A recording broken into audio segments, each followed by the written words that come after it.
to the new podcast, episode number 123. My name is Steven. I am joined, as always, by producer extraordinaire, my man. Hello. Kelly. Let's get to it.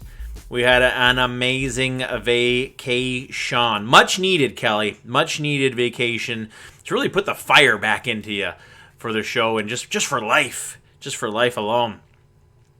Glad to be back in the saddle again, doing this show for y'all. Taking my voice coast to coast to coast to coast to coast, I guess, wherever the hell you are.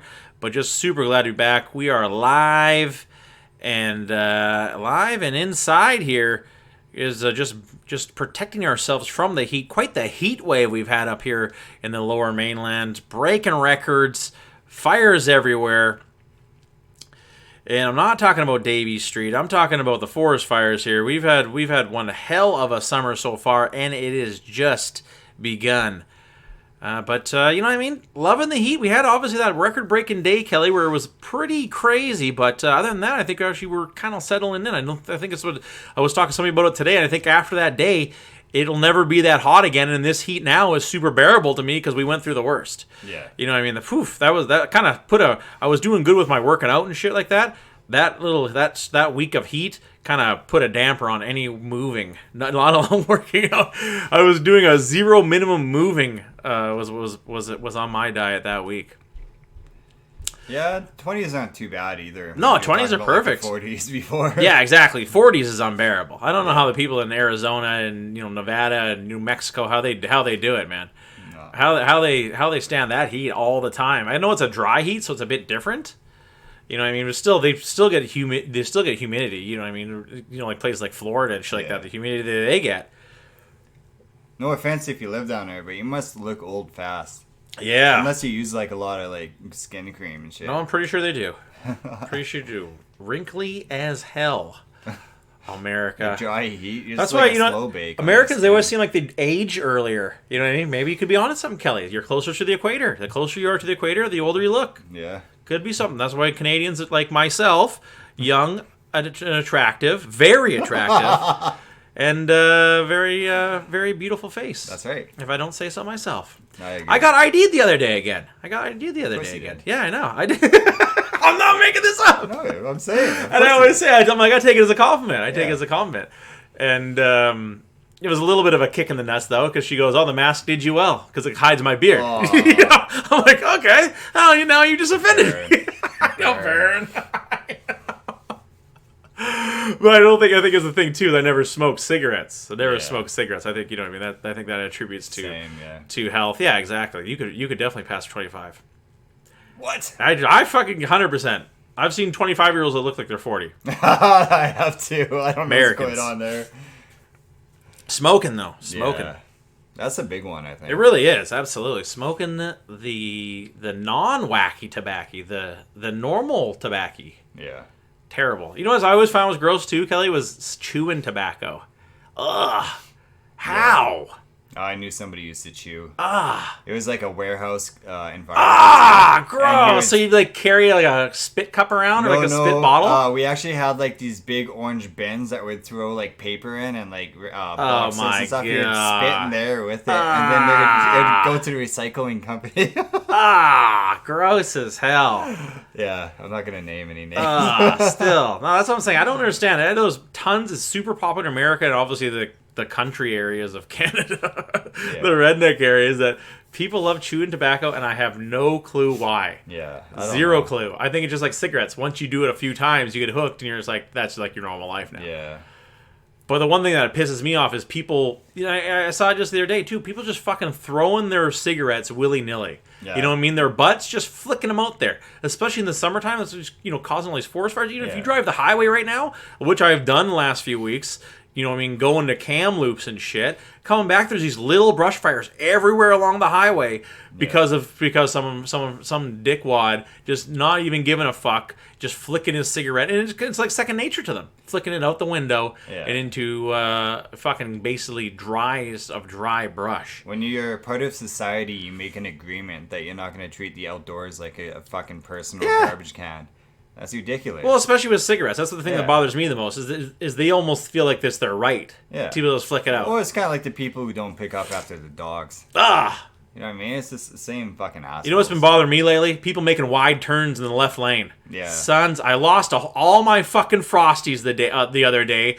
They flipped because some jerk off in a minivan making a wide turn in a left turn lane. It's wide. You don't have a trailer. You're not a massive semi truck. No. You're a minivan. I had to slam on my brakes because of this jerk off.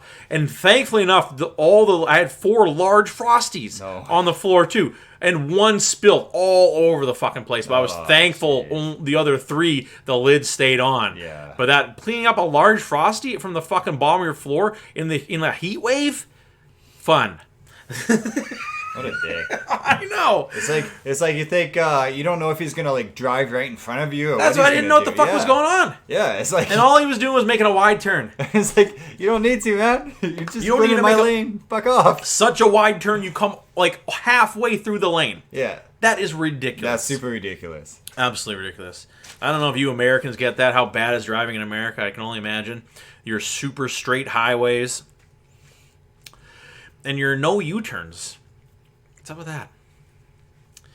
But I would love to visit America again with everything opening up.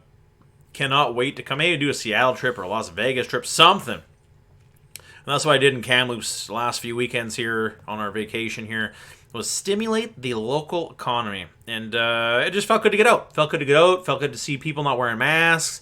Most people were. I did sometimes. You know what I mean? Sometimes I did, sometimes I didn't. Yeah, it's weird. Like at all the local businesses, Walmart and stuff like that, Save on Foods, there's no mask mandate anymore. So it's just like recommended. Yeah. But like I think 90% of people still are wearing them, and that's fine. Yeah, I don't care. Back, so like I'm not worried. No, I mean, yeah, exactly. So, me either. Exactly. I mean, if I get it now, like what was the point of the vaccinations if I can't take off my mask? I don't know. Yeah. No, of course. No, I totally agree. And if you want to wear it, go right ahead. If you don't want to wear it, go right ahead. Yeah. We're all good now. I just don't want to live my life being paranoid. Of course. So that's my whole thing with taking it off now that I'm fully vaxxed. Yeah. It's just like trying to like retrain my brain not to be scared of just breathing around people. Yeah, absolutely. Because I think people got a lot of anxiety right now, and that's For a lot of the reason why they're wearing them in the first place if you're fully vaxxed. Yeah. So I'm not opposed to it. I don't give a shit. Do whatever you want to do. Yeah. Just, you know what I mean? If you wanted to wear a bikini to Superstore with a mask on, go right ahead. I did the other day.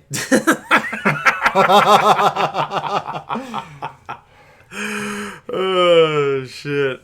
No, but it's feel good. It really feels good out there, man. It really feels good. It's almost like we're through this now. You know, I know there's a lot of countries that, you know, third world countries are still grappling with it.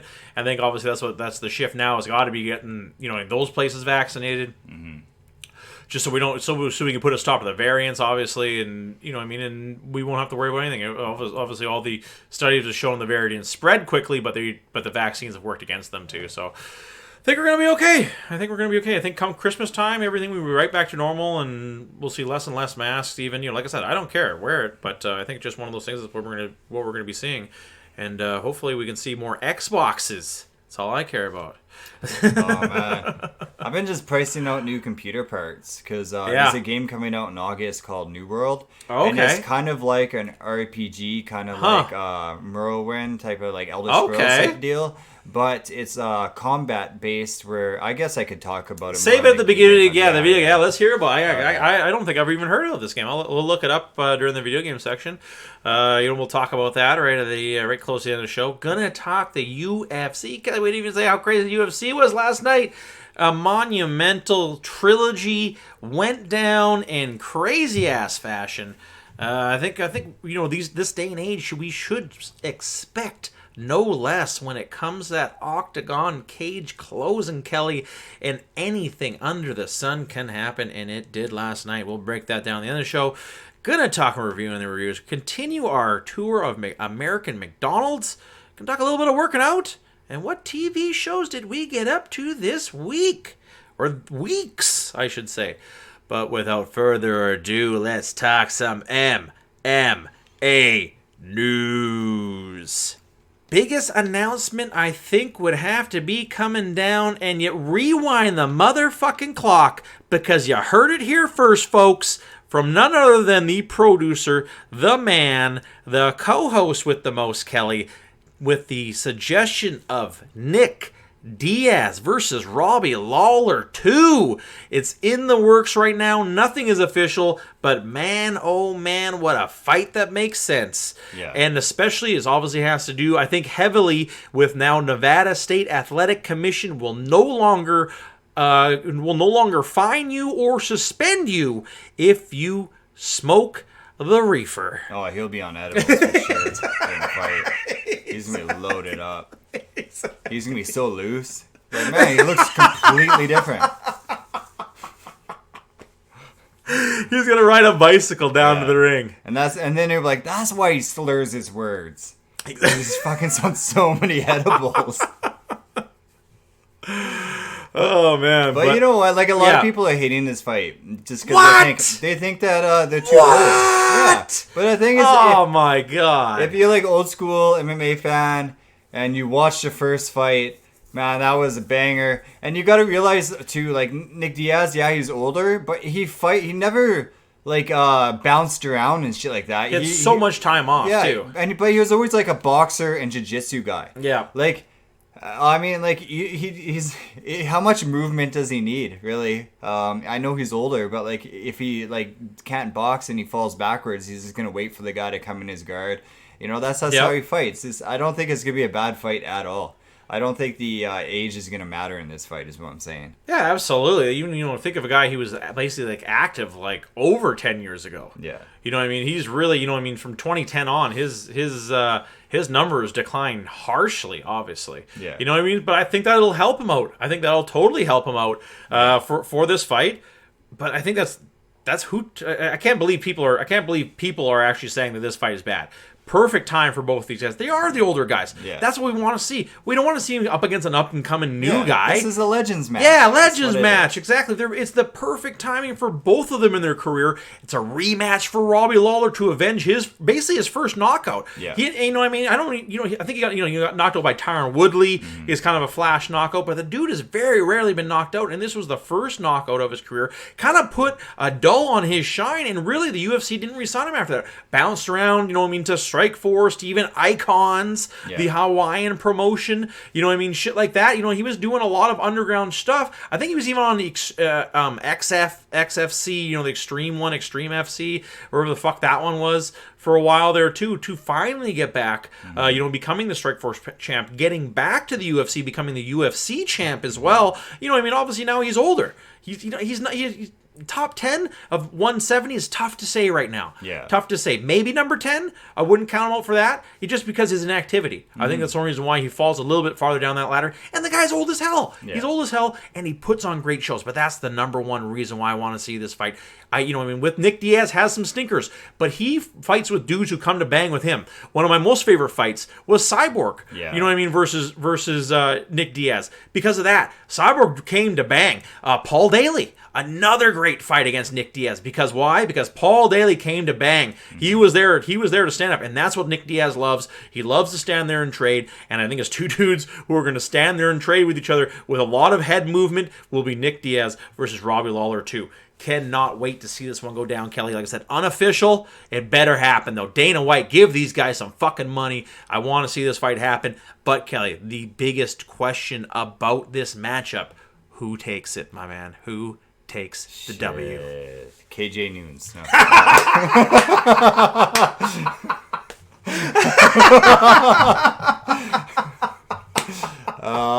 You know what? I could see Robbie coming in aggressive like he always is, and Nick outboxing him again. I can totally see it again. I think stylistically, Even with all the ring rust and everything, I think he's been training the whole time. He just hasn't actually been in a fight, and that depends on who you ask. Because I think he scraps in the gym quite a bit. That's probably why he has so much CTE. But I think Nick takes it again. Wowzer, you heard it here first. I think he's just been counting his money. I think he has been training. I think there was obviously a period of time where he took some time off. Obviously, who wouldn't? Yeah. You know, but he's doing all the triathlons. He's being very active. He's doing elevation training at all times. Mm-hmm. Going to be a tough opponent for everybody.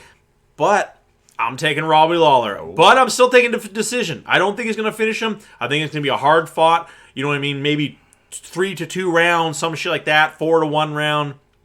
Not counting Nick out at all. You could never count this dude out. But I just think Robbie Lawler is just he has a bit more of experience now, where he's kind of left Nick in the dust when it comes to experience and for ring rust.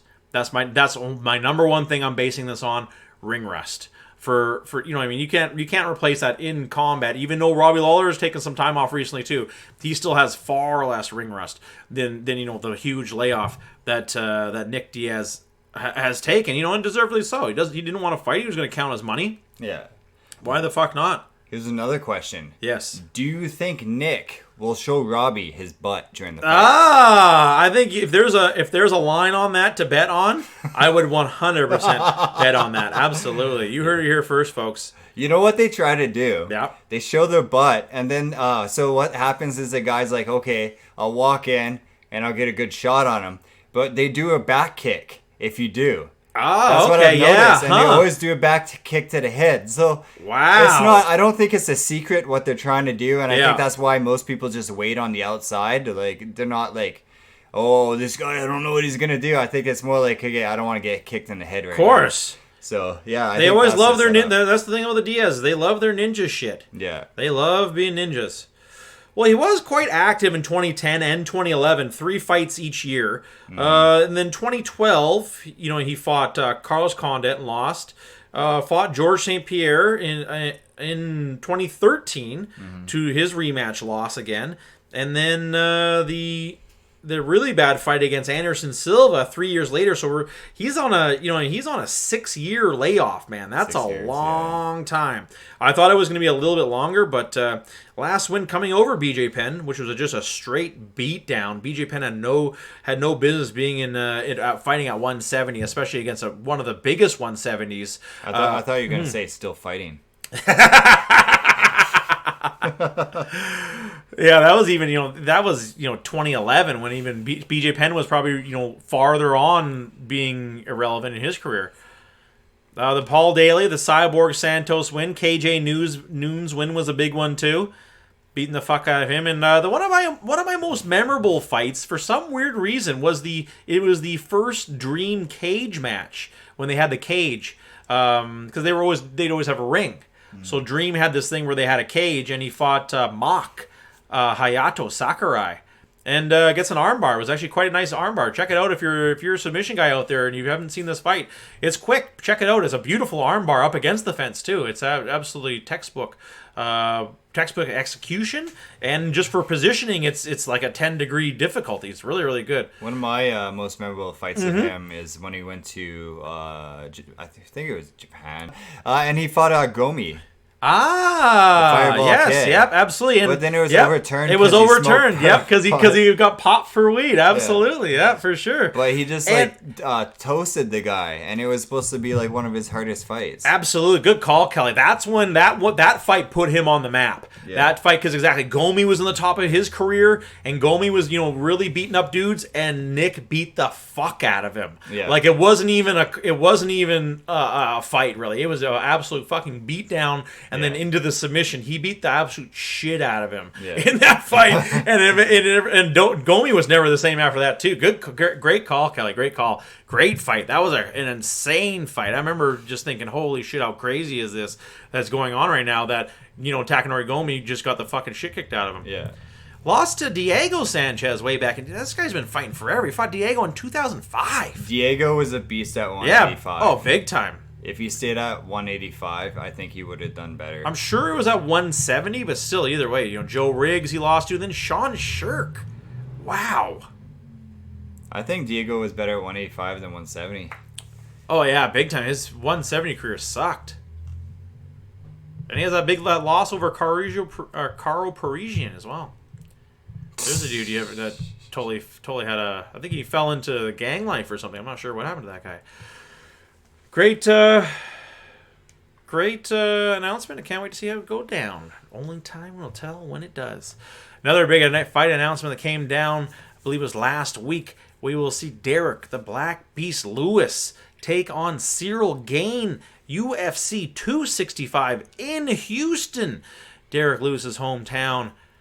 August 7th, Kelly, we will see this fight go down right around the corner for the interim heavyweight championship. Why the interim?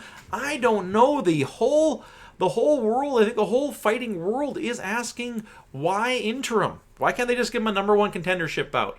You know, I guess Dane, like I said, because they're trying to make Ngannou and Jones sweat. Ah. Because if they sit out too long, then they just become champ, and they're trying to make it seem like, see, we don't need you. You're irrelevant. We have the champ right here. It's true. That's true. I think Derek Lewis could beat Ngannou anyways, but I'm probably one of very few people. Well, and it's just shitty because their actual fight was really, really bad. It wasn't a showing of anything for either guy. Yeah. It really wasn't. It was two dudes who were super nervous. Maybe they both were sick. You know, you have good days and you have bad days. You have an off day the day of the fight. Maybe you had bad food the day before.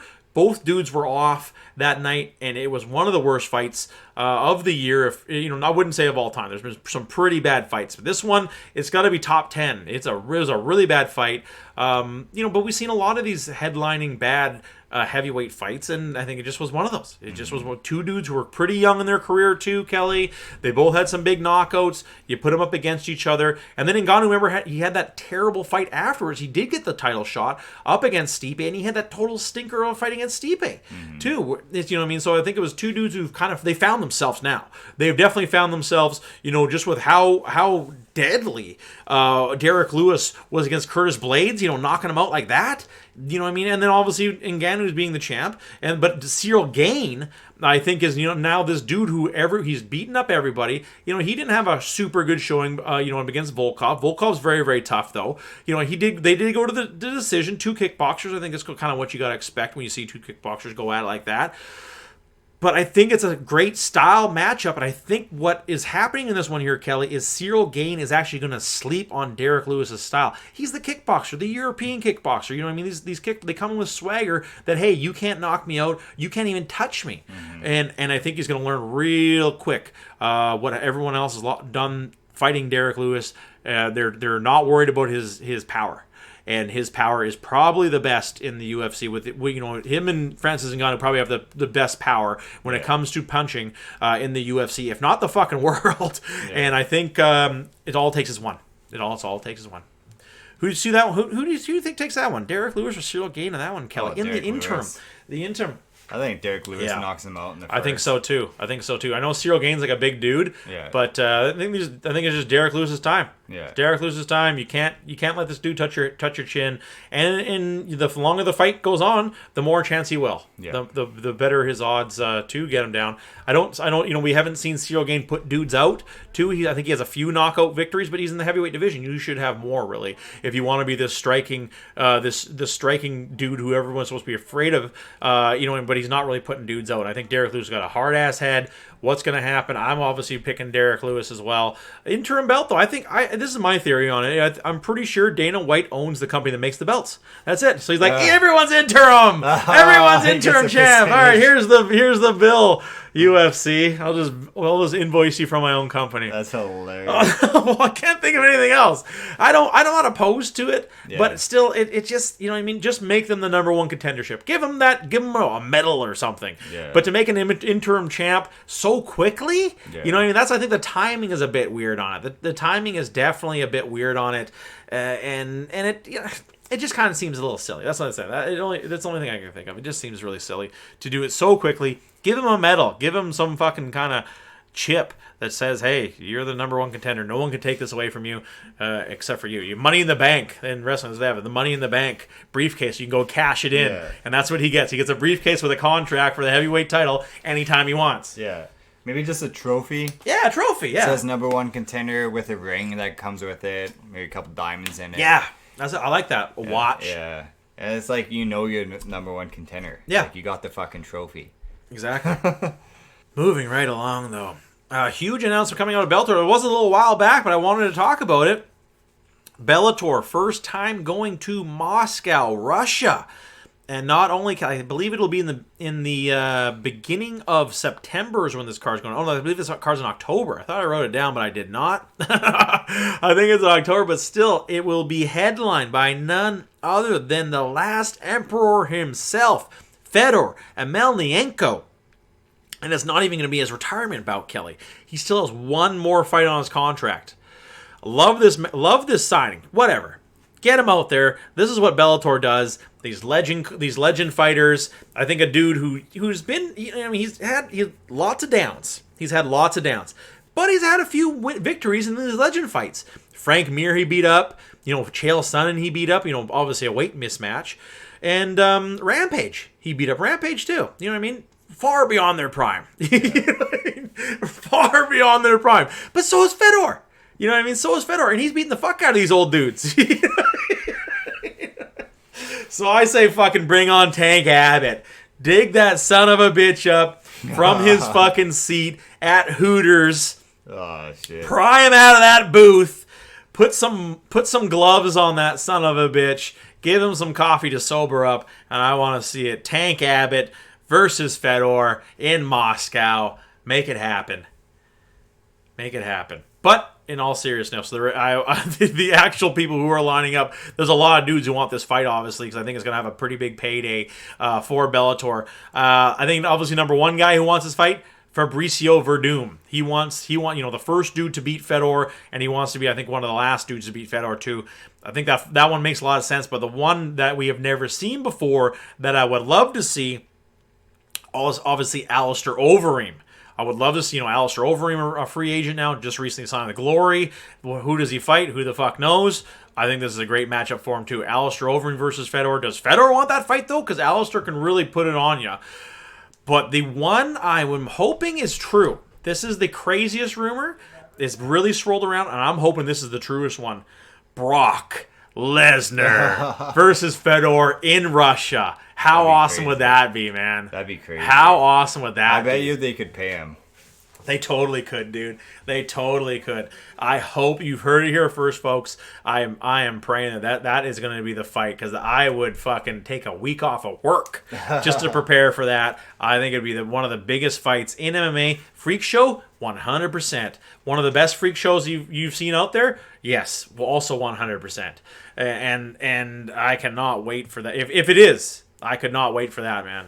I could not wait for it. But like I said, this is obviously the biggest rumor. It's the farthest from the truth one. And let's hope they make it happen. Moving right along, we see the return of show favorite Khamzat Chimaev. And he will take on none other than Jing Liang Li, the Leech, at 170 pounds. UFC 267. This one will go down. We finally see the return. Does Khamzat, is he fully healthy? Only time will tell. Obviously now he's turning down fights. A lot of dudes calling him out. Luke Rockhold called him out. Lots of dudes are calling him out. And he's saying, you know what? I'm going to 170. I'm going to stick at 170. I think it's a smart move for him right now. He's still a young dude. Fight at 170 until your body can't do it anymore. Then move up to 180.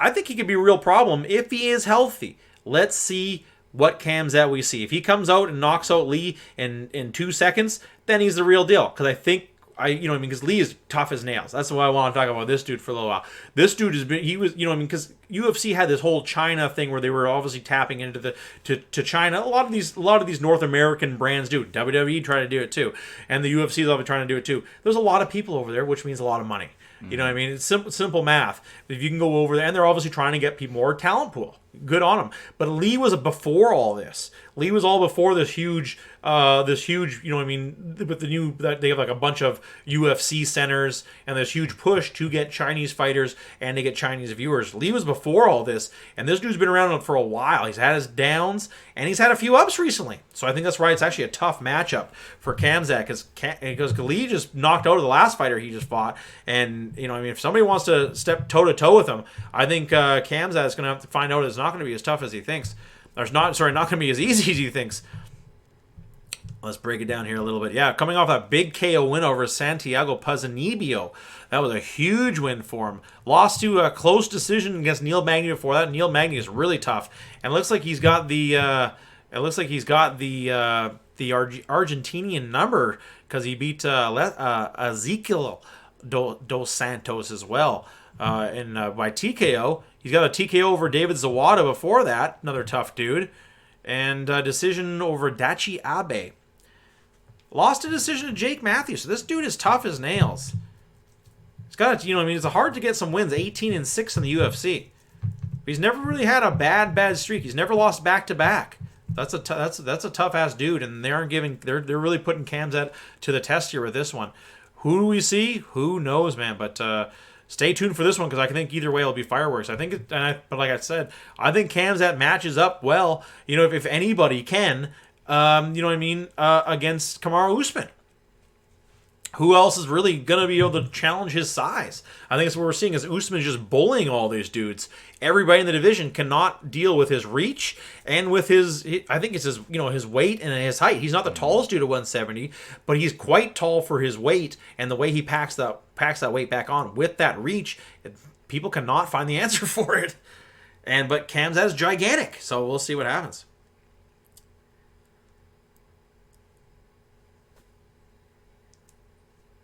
Alrighty, that's it for the news there. One thing I wanted to talk about watching Alone recently. Man, has that show ever ramped up? Like I said, like I broke it down before the first episode. Whoo-wee! Down to 5 people already, Kelly. You know, because it's kind of like 30 days in. Yeah. So people are starting to tap out. People are starting to get crazy from not eating and stuff like that. And they're just like, I'm out. Or they think they ate something bad, and then they don't feel very good. But it's just the starvation, basically, you know, messing with your head. But you have no one out there to talk to. No one else out there to say, hey, you're okay. Don't worry about it. You'll be fine. And you only have yourself to worry and worry and worry. So that's where we're seeing a lot of people tapped out. One cool guy is like the metalhead dude, Biko. He's still on it. He's lost like 100 pounds, though. So I was saying, he's a big guy. So now he's lost like 100 pounds, and how did he do it? What's that? How did he do it? Not eating. Whoa! Wait, is this in a magazine for like diets and weight? Like how so many people want to know how to lose weight. I guess working hard. He still eats, but he's only eating like vegetables and berries and shit like that. So wait. Just eat vegetables and berries. Yeah. And do a lot of work. And live in the woods. And you can lose weight? Yeah, imagine that. Shit. Imagine that. Relying on your hands and your skills and not eating unhealthy food, and you lost a ton of weight. Just gotta starve yourself to death. A little bit of that too. You too can starve yourself in the woods. Exactly. Lose weight now with Kelly's workout program. And you may die. You may die. But no quicker results will be ever given. That's true. That's a fact. Really liking the show. If you haven't seen it, check it out. I am just in love with this season. I watched two episodes back to back. I was a little behind on Friday, so I was really ramped up. Dude shot a fucking deer, Kelly, with a bow and arrow. Whoa! Killed a fucking that's deer. Crazy, man. I know. He's allowed to bring the bow and arrow. Yeah, everyone gets a bow and arrow. Oh, that's dope. And but this guy was like the bow specialist. Yeah, that was his trait, was a bow specialist. Oh, so what a fucking cheapo. Yeah. It's like a video game where one character is heavily buffed. Yeah, exactly. No, but this dude, it's kind of funny because I thought this guy was gonna win because he had eaten so much. He caught a big fish right off the bat. Yeah. He got a grouse right off the bat. But he hadn't had meat in a while. But he had a bunch of mushrooms. He knew how to forage too. Mm-hmm. But he was starting to lose his mind a little bit. Everyone starts to lose their mind a little bit on the show, mm-hmm. right? And he was starting to lose it a little bit, mm-hmm. and because you have so much downtime, you know what I mean? Especially at night. Mm-hmm. And but shooting the deer, he had like a crazy moment. So shooting the deer, I think, was huge for his spirit, and I think he's still one of the favorites to win. I bet my brother that there's this other guy, I can't remember his name, but this one guy really annoys me. He's from Alaska. He really annoys me, and I bet my brother that Bika would outlast him. So we got a little bet going on who's gonna last the longest. But really liking the show, really liking it. What were you, Kelly? You watching any shows this week? Can't remember. I don't think so. Loki's been pretty good too. Oh, yeah, I've been like watching Loki. Has been pretty good. Yeah, it's really was. I thought at first I'm not the biggest fan. I understand time travel and shit like that's a big thing. People love time travel. I'm not just the hugest fan of time travel, just because it kind of can be a bit like stupid sometimes. You're like, oh, of course we can go back in time and do this. Oh, you know what I mean? Oh, and then something else has happened. Oh, but somebody else had come back in time already before and done that. You know, so I think Bill and Ted kind of ruined it for me as goofiness for time travel and shit like that. But it actually did really well. I think they really intrigued me for wanting to watch the next episode too, and really being into it. You know, I think the second episode was a lot of talking, but they made up for this decent amount of action in it actually too. It's really enjoyable, and Disney's gonna take over, man. I can't. Disney's making this original content that's lights out. What other TV network has the shows, the lineup that Disney has? Kelly, The Mandalorian came out. Yeah. You know, Loki came out. WandaVision was huge too. You know, even the Falcon and the Winter Soldier wasn't as popular as all those, but it was still a decent show. Yeah. And then you're putting out original movies. Netflix has some decent stuff. Netflix can. Yeah, Netflix is. Yeah. Netflix is. Yeah. So Netflix is better than them right now. But Disney's only been out for I don't even know for even over Disney a year. Disney is definitely better than Crave TV. That's like the cable streaming service, and then it's definitely better than Prime too. Yeah. Prime. I know they have a lot of Prime originals, but I've never been really intrigued to watch any of the Prime originals. The Prime originals are so. I mean, there's like Jack Ryan or whatever. Yeah. I watched a few episodes of that and got bored. So, really? Yeah, I don't know. I can see it. I'm not into political thrillers. Yeah. You know what I mean? That's like an army political thriller. You know, exactly. I'm the same. I'm not really into that. I don't want to watch a whole lot of TV that isn't like, wrestling or video games or, cartoons and shit. I like to get away from real life too when I'm like watching shit. So like good call. Superhero shit. Good call. Or like I don't know, like even Game of Thrones type deal, like just something that's like out of the ordinary. Yeah, I totally agree with you on that. Absolutely, I enjoy those much more than actual TV ones too. Unless it's like a comedy, which is really not like real. It's still goofy. Yeah, it's still not. It's still far from real life as well. Yeah. Good shows, Disney Plus. Check it out. What about working out? You got any working out done this week, Kelly? No. I got rear-ended twice in like 2 weeks, so. And that is not a sexual joke. Yeah, not a sexual joke. So, just going to physio. That's it. Yeah. I got some like swelling in my back and around my my spine. I bet. Yeah, not fun, but so that's what I'm doing right now.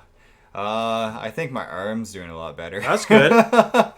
So we'll work on everything else now. Yeah, exactly.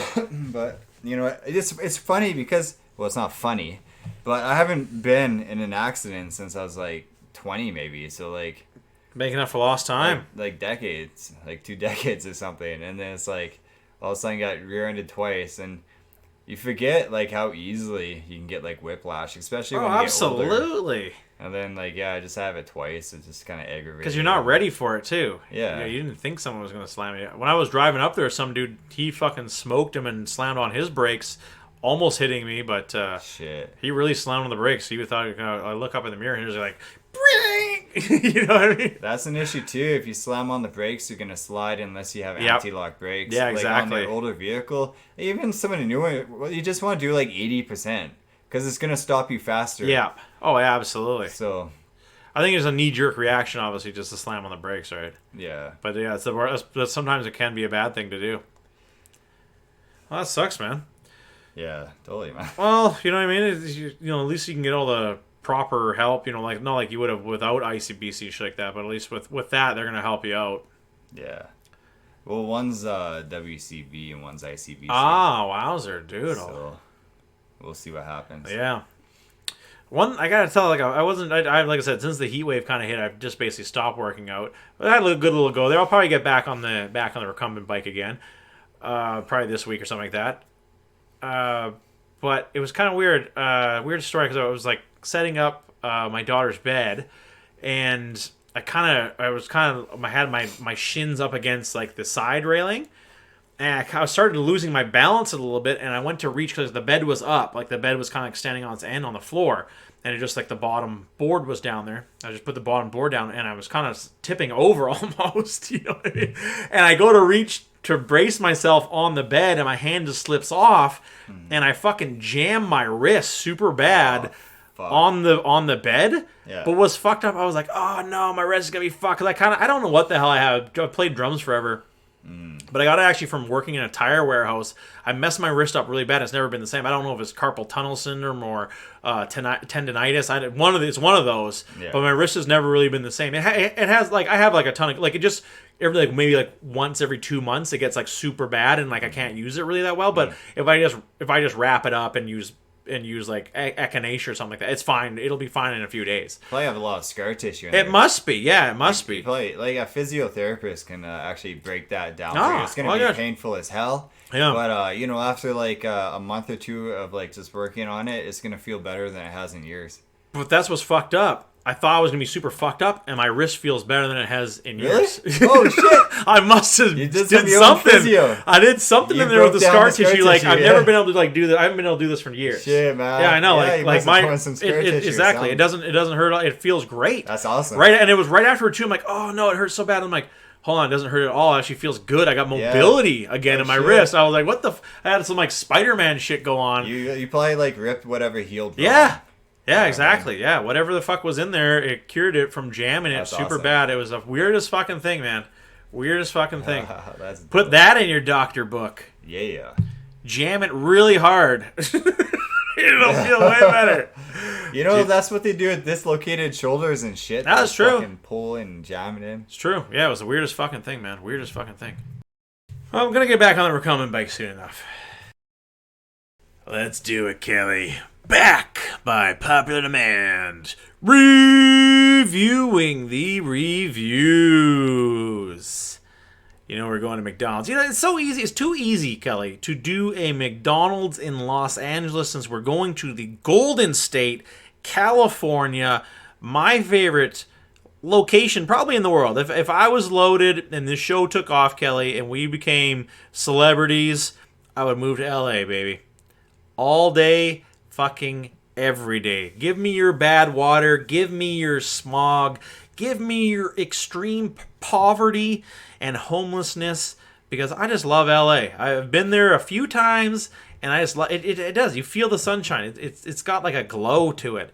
And I think it's just because I'm a tourist. I know a lot of people who live there say they fucking hate it after a while, that you get like a stench on you after a while. Bring that stench on, baby, because I love LA. I'm loving it. And we're going to do Sacramento. Going to go Sacramento, the home of Uriah Faber and of terrible McDonald's.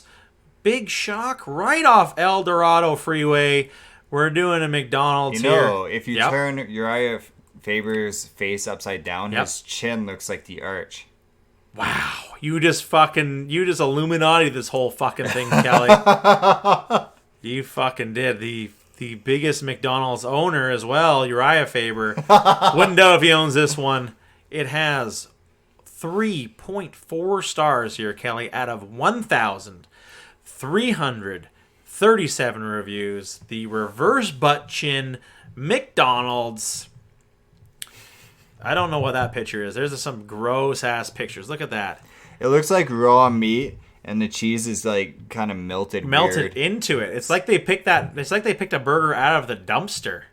Yeah. Very weird. That does not look good. French fries, obviously. They got 112 plus photos on this one here.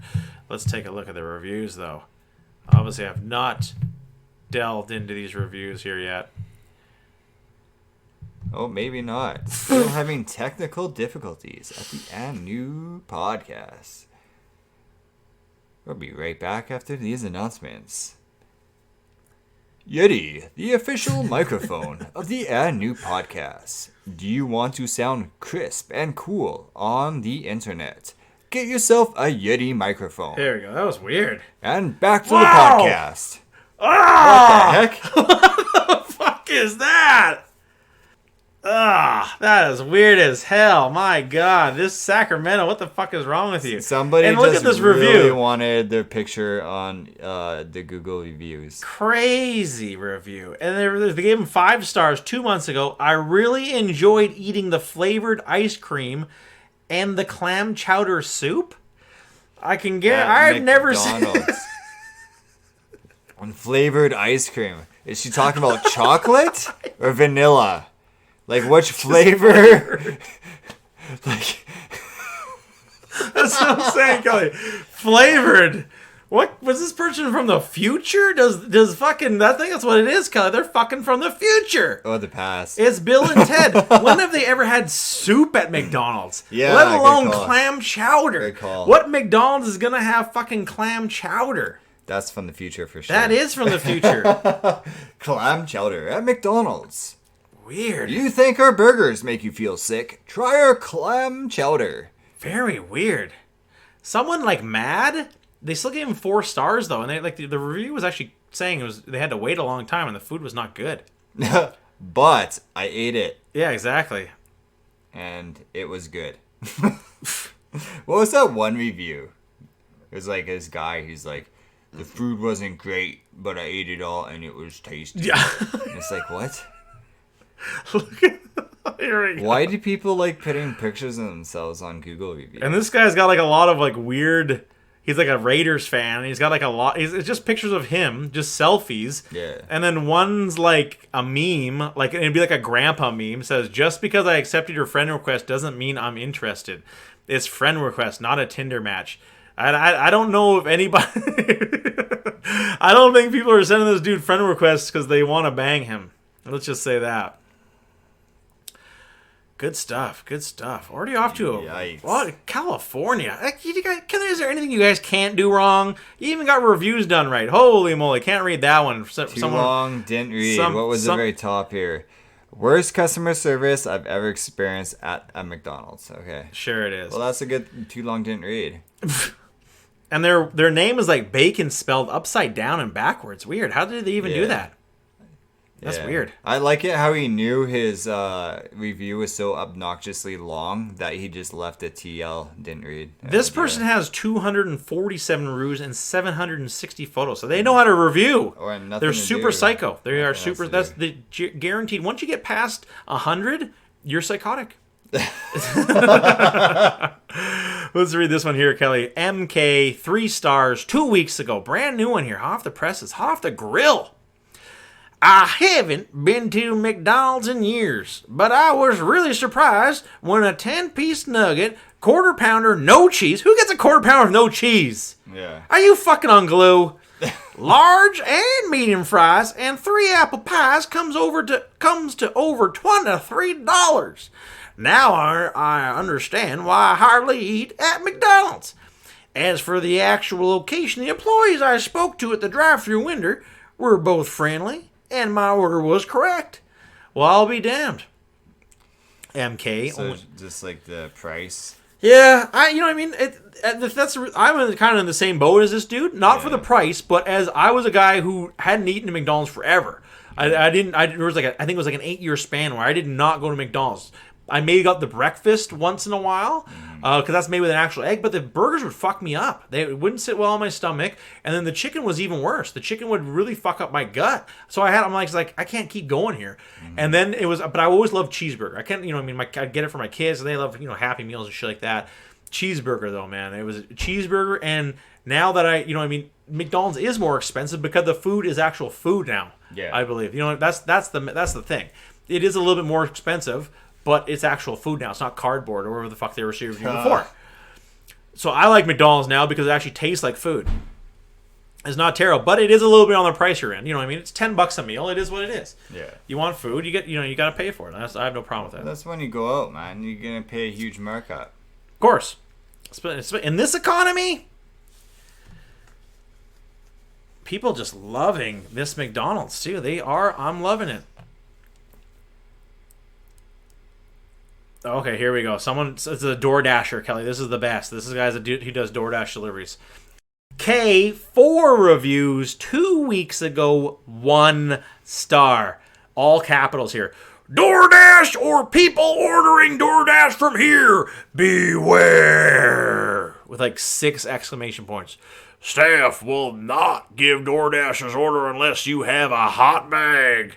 This is the owner's discretion, and it's messed up in the head. Con show to get people to pay for an order and the DoorDash not being able to pick it up. Waste of time. Do not DoorDash from here. Kind of weird to go off the handle, Kelly, with something like that. You know what I mean? It seems like, I would want the DoorDash people to have a DoorDash bag. Mm-hmm. I wouldn't want DoorDash people to just be grabbing my shit willy-nilly. Mm-hmm. You know what I mean? And carrying it all like that. Yeah. Put it in the fucking bag. Yeah. All the DoorDash. That's what makes you DoorDash. That's what makes you Uber Eats. That's what makes you who you skip the dishes up here in Canada. Yeah. That's what makes, because you have that bag. You're showing up at someone's house. Take the food out of the bag. Hand it to the person. Yeah. Done deal. Stays warm. So for this guy to be bitching because he doesn't have that bag, that's on you, bud. You're a fucking idiot. Yeah. Typical. DoorDash, that's why I love reading about the DoorDashers. They seem like they're off their fucking rocker to begin with. Well, that's why they're doing that instead of being employed at a business. Exactly. They're their own boss. They're their own boss. That's because they're the type of people that would yell at their boss if they're employed because they think that their way is better than the boss's way, even though they're just getting paid to do whatever the boss wants them to do. Now they just yell at other car drivers. Yeah. Some guy mad he had to wait 15 minutes. Big whoopty. I love this one here. All right. RW, 4 reviews, 2 photos, 2 stars, 3 months ago. Today must have been an off day. Apple pie's not in the bag, so I asked for it. She asked for my receipt. I got my apple pies and drove away. Then I realized my large fry was not in the bag. SMH. Hey, you didn't give my pies. Yeah, I see the receipt. Trying to pull this shit on me again. See the receipt. Like, when you can see the bag, too? Yeah. Give him the fry. Give him the fucking apple pies. Like, come on, McDonald's. Just give it the fucking apple pies. What is it, 2 for $1? I know, exactly.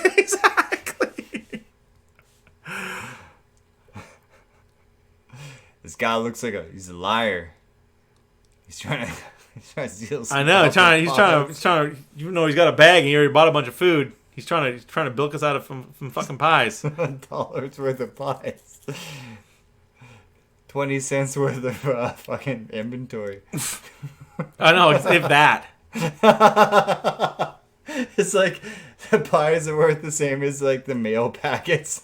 This is a crazy one here, Kelly. This guy here, he ordered through DoorDash, and his food was all squished, and his shit was cold and soggy. Oh, gross. You got it from the dude without the heat bag. That's the reason why. He sat on it. He thought he could keep it warm. Exactly. Like a fucking chicken and an egg.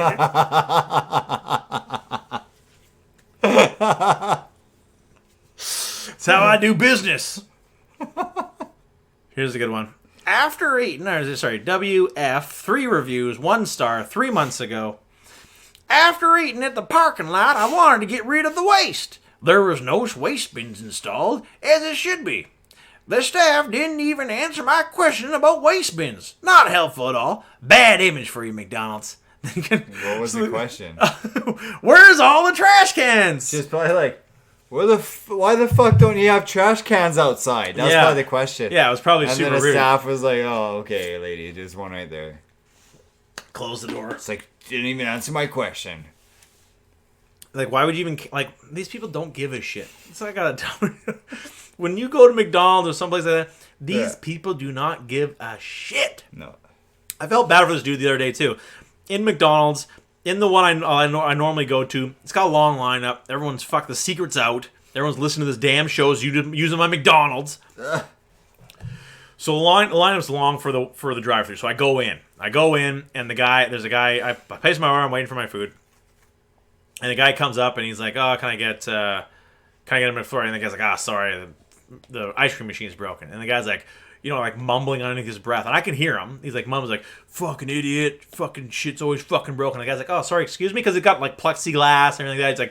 He's like, "Oh no, don't worry about it. Don't worry about it." Trying to be like a tough guy. Yeah. And And then so he's like, oh, okay, let me think about it. He's like, and then, so then the guy goes and starts getting other stuff, and then he comes back and he's like, where the fuck did you go?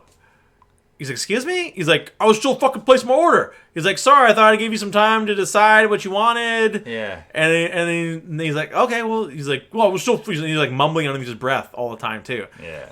And the guy's like, sorry, what? But I'm like I said, I'm on the other side of the plexiglass, so I can hear him saying, fucking idiot, you fucking this. Like, dude, the guy works at McDonald's. Yeah. Cut him some fucking slack, dude. You're gonna come in here and fucking not even lip him off, but whisper lip him off. Yeah. Like, you're such a goof. Yeah. You know what I mean? To do that, like, the guy works, cut him some fucking slack. He definitely found his wife in his bed with his brother that day. And you know what the cunt orders? Fucking large Coke. That's it. For hyper aggressive. What an asshole. Yeah. Here's a weird one though, Kelly. I love this one. Kind of weird. JB, 7 reviews. 7 reviews. 1 star 8 months ago. A little while back. I used to love Golden Corral, but now I think they need a new chef. There was only 3 things I actually liked. The sweet tea, the carfish, I think she means catfish, and the carrot cake. I love carfish. Catfish, I got me some sweet tea, catfish, and carrot cake. It's, sorry, man, this is McDonald's. She's reviewing the Golden Corral.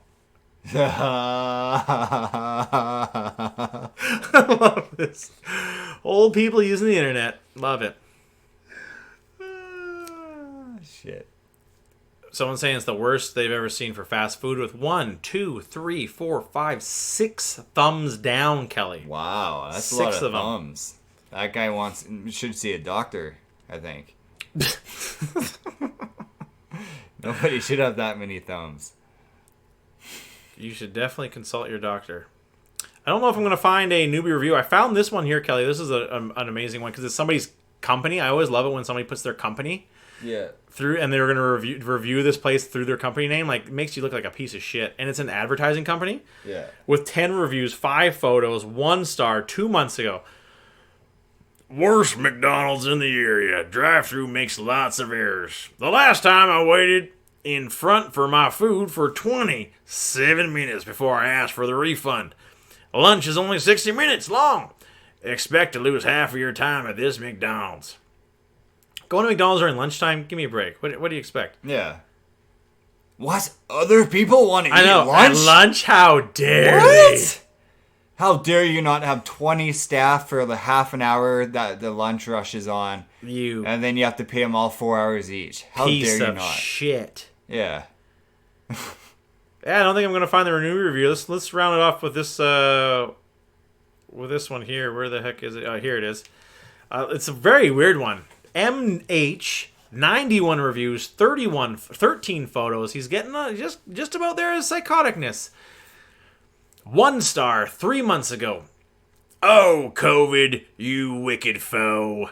I didn't realize you destroyed Egg McMuffins in the daytime. McDonald's no longer has what I want. I wanted an Egg McMuffin, not any of the other stuff. I never will get their breakfast, so I just won't go. Wow, a guy saying he will never, ever wake up before 10 a.m. to go get a McDonald's Egg McMuffin. So he's just never going to go. Nice. And it's not McDonald's fault. It's COVID's fault. So he's blaming COVID, but this is what makes the review very good. He's blaming the way they had COVID's problems on McDonald's, and therefore that's why the store is getting one star review, because of COVID protocol. Love it. Like, people complain about the parking lot, or, you know what I mean, political reasons. You know, the fact that they're the fish, and, you know what I mean, the people shouldn't be eating meat. Love it. Somebody's saying they spend $50 there a week and they're never coming back.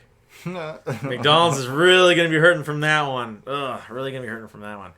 Great job, McDonald's in Sacramento. What state will we do next? Going east. Now we've done the West Coast. Going east, and we'll find out what we do next week. But right now we're going to take a little breather. We will be right back after these brief messages. With the mercury rising, be sure to drop some degrees with ice and water. Solid water, liquid water, refreshing. Can use it for other things too. Drinking, watering the grass, watering your plants, or sexual stuff too. 1,000,001 uses. Water and ice. My favorite is spraying my drunk neighbor off my yard. Spraying people away from you. Water. High quality H2O.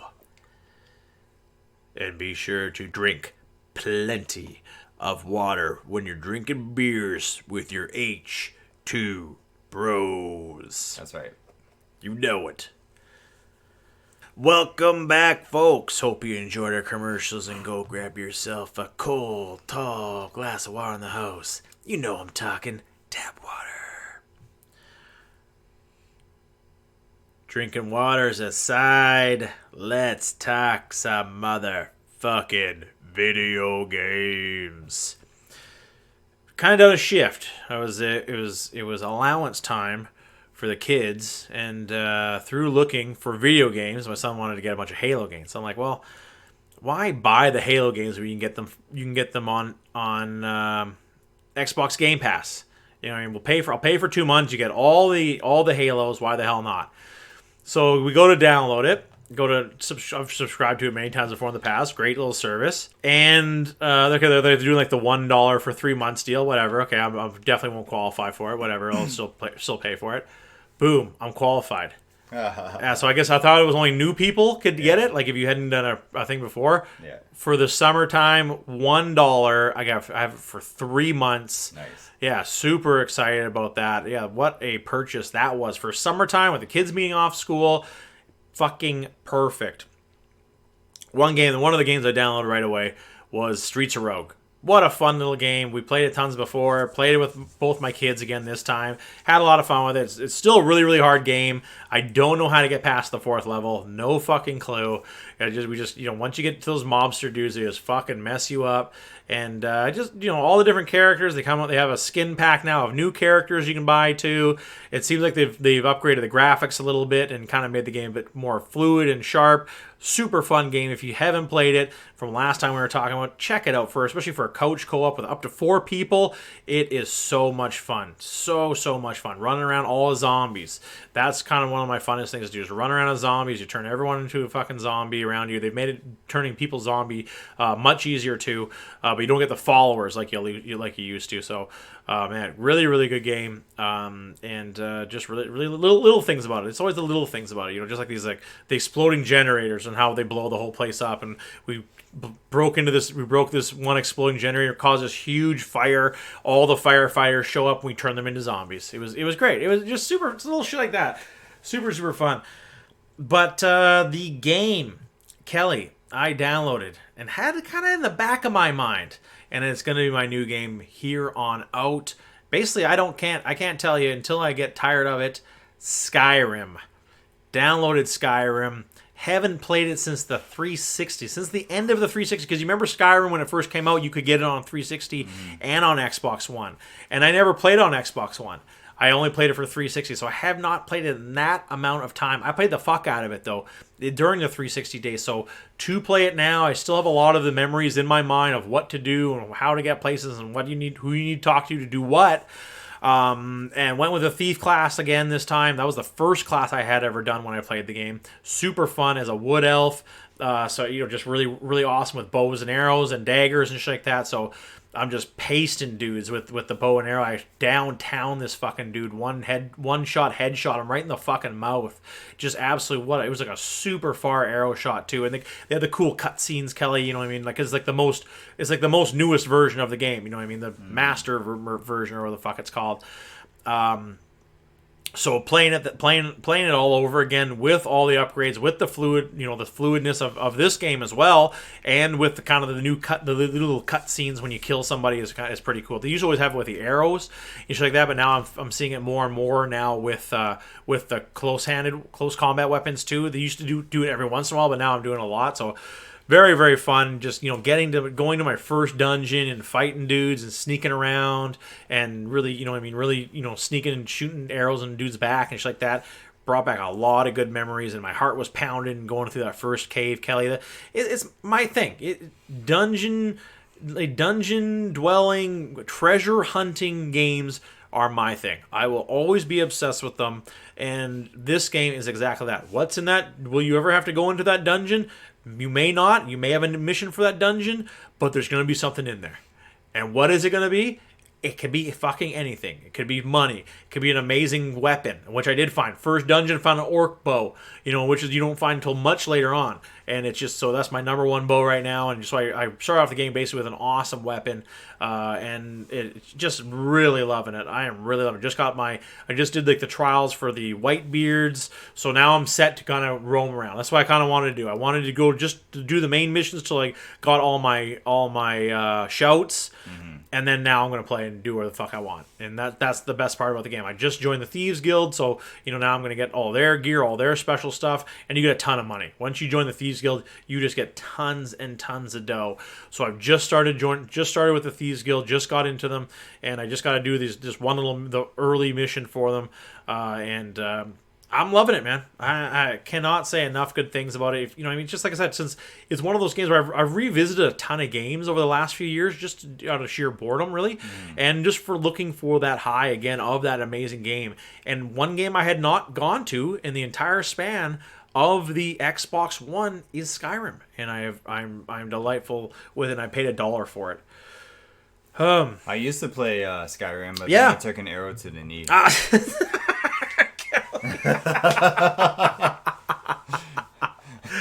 And they still say it, man. The guards still say it. Awesome game. I think they've upgraded some of the talking and stuff like that. I've noticed the characters don't get stuck as often or glitch out as often too. So I'm noticing the NPCs don't get fucked around. Like I'm actually going the Lydia girl you get as a house Carl to you.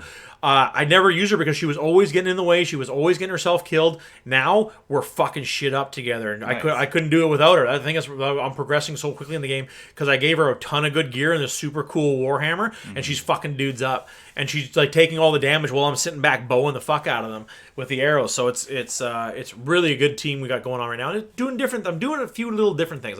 I'm doing a lot of the stuff I know I can get money and progress in the game quickly, but I'm going outside my comfort zone and outside the box with a few other things, and just basically doing every mission in front of me. Speaking of Magic, new season of Magic the Gathering for the Magic Arena on the phone. But I'm not happy with it. I'm wondering if there's other people out there who are also equally as unhappy with it. It's a Dungeons and Dragons crossover with Magic. It sucks. Stinks. It's a total money grab. The dudes who I've come up against who have these decks are terrible.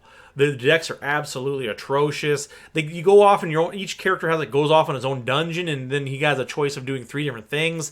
It's cheap. It's stupid. It doesn't make any sense at all. It's really cheapened it. I did buy the mastery to this one so that I get extra stuff when I level up. It was cost me $25, but I didn't buy the new packs. The new packs are $70. For the new decks and that type of thing, no fucking way in hell am I buying one of those. But I did buy, like I said, buy the mastery because I didn't know how bad this season was. It's atrocious, absolutely atrocious. I feel bad for anybody who's playing the deck because I haven't come across someone who's playing the Dungeons and Dragon deck that didn't just destroy. Because there's so much extra stupid shit going on, and it doesn't make any sense at all. It's a total crossover flop, Kelly. And that sucks, man. I'm doing good with my old school deck still. Yeah. I'm crushing these dudes, so I'm actually doing really good in the leaderboard. I'm coming up against some tough dudes. I mean, it's fun. I'm kind of got some ideas for some other decks to work on. I've switched over from the normal night deck of white and red now to white and black, and I'm really enjoying it because I got more of just the straight up kill dude cards, like the instance of just destroy a creature. And I'm noticing some of the white and black guys are really helpful. So it's a really, really cool deck. I'm really enjoying it. I've built it myself, which is kind of nice about it too. It was funny enough, I did actually come up against another dude who had also had a white and black knight deck too. So it was kind of funny going up against him. I beat him, but just still enjoying it on my own. I just feel sorry, and it's just shitty. We got to go through. I don't know how long this season's going to be. I don't know how long the last season was, and this season's probably going to be 6 months, if not longer. And it's bad. It's really bad. What about you, Kelly? What you up to this week for video games, man? A lot of Apex Legends is playing. Nice. Trying to complete the Battle Pass, which I did. Nice. So there's still about like 20 more days on Battle Pass. They brought back one of the old maps for like a temporary time. I think they're doing a new event next like month or something. Oh, okay. Or maybe later. What did they bring back? Just the old map with like Skull Town. Oh, cool. But like everyone's following like landing in Skull Town. Like every time I get like a random team, they always want to land in Skull Town. And you get killed like super fast because it's like a hot spot for landing. That's why they got rid of it in the first place, because everybody's landing there.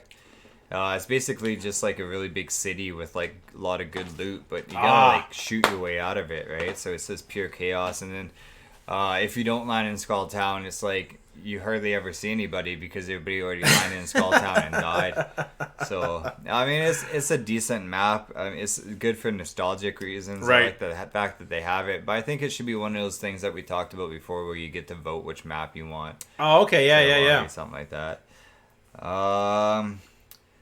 So yeah, also like it looks like Apex Legends is actually the mobile port is set to release third quarter 2021. I don't know if it's on Android already, but I know it's going to iOS. Gonna be on iOS later this year. Really? It's like it's a port though. It's not gonna be the actual game. Okay. It's gonna be like limited legends. And it's not like all the legends from the first season either. It's gonna be like random legends that they wanted to use. Interesting. And it's also like the map. I'm not sure which map they're using. It could be a little bit different. But it looks decent on the phone.